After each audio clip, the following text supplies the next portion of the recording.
Bob with Ripple Effect Pond Maintenance here in Utah. I'm up in Park City, as you can see. A couple of things on this pond came in today. A little bit overly full from some of the rain we had the last week, but looking great. We pumped a little bit of water out because the overflow that was installed as it was built didn't quite keep up with how much rain we got.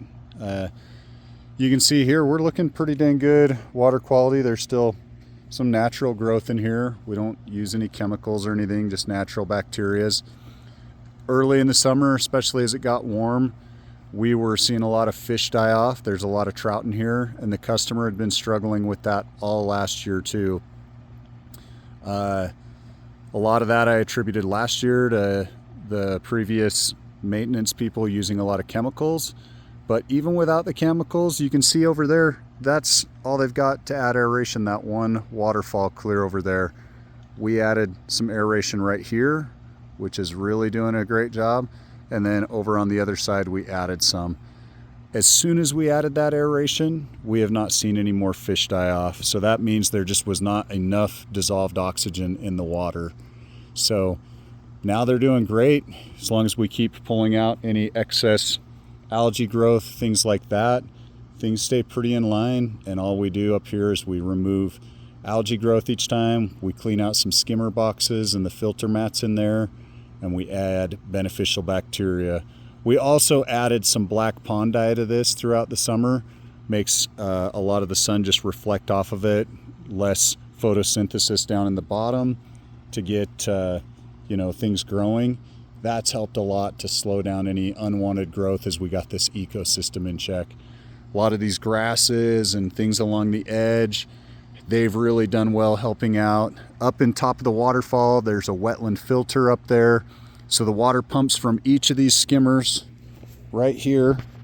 And there's 3 of them around the pond. Not my favorite design, but it pumps it up there through layers of gravel, which filters it, and there's plants and sedges up in there.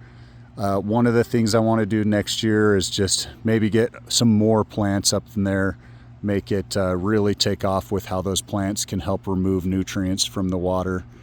And that's where we're at with this water feature. A little bit of a challenge coming in this year after last year the thing was just full and covered with algae. You can also see a lot of the landscaping around. It all slopes into the pond, and so early this spring when we came, there wasn't a lot of grass and things growing on the banks yet.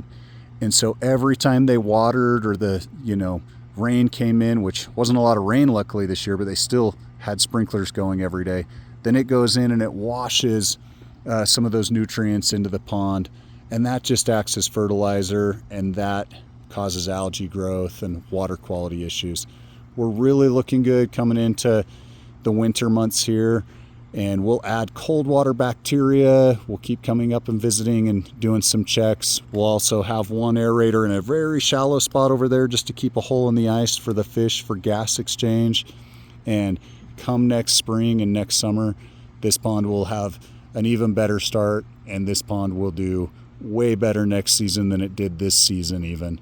If you have any questions or anything on how we could help you maintain your water feature, just shoot us a message, give us a call, find us online. This is Bob with Ripple Effect. Take care.